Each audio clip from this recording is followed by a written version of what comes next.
अखन अहाँ सब सुनि रहल छी मैथिली एक्सप्रेस की शानदार प्रस्तुति।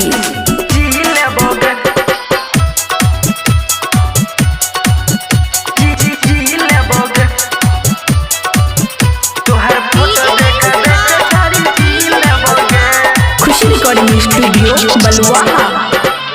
तोहर शादी है गेलो हमें की लेबोगे, तोहर शादी है गेलो हमें की लेबोगे।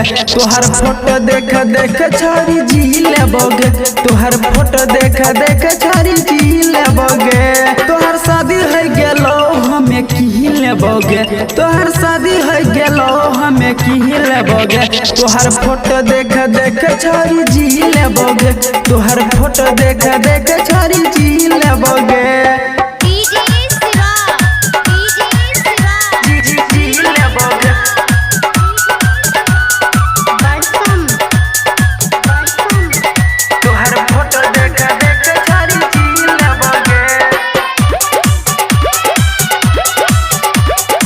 रिकॉर्डिंग स्टूडियो बलुआहा।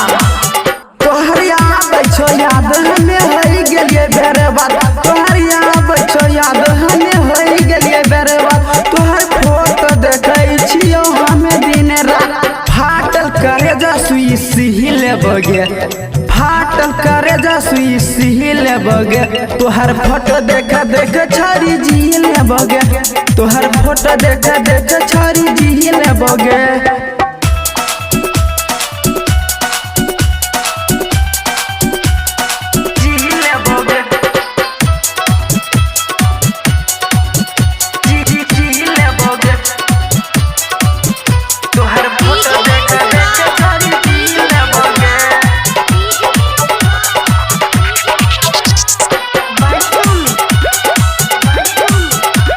रिकॉर्डिंग स्टूडियो बलुआहा। पहले रही हमर दिले जानी बन गेला 10 के रन, पहले रही हमर दिले जानी बन गेला 10 के रन।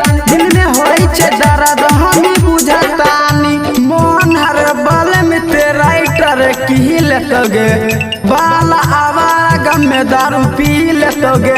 तोहर फोटो देख देख छोरी जी लेबोगे, तोहर फोटो देख देख छोरी जी लेबोगे। तोहर शादी है गेलो हमें की लेबोगे, तोहर शादी है गेलो हमें की लेबोगे। तोहर फोटो देख देख छोरी जी लेबोगे, तोहर फोटो देख देख छोरी जी लेबोगे। खुशी रिकॉर्डिंग स्टूडियो बलुआहा।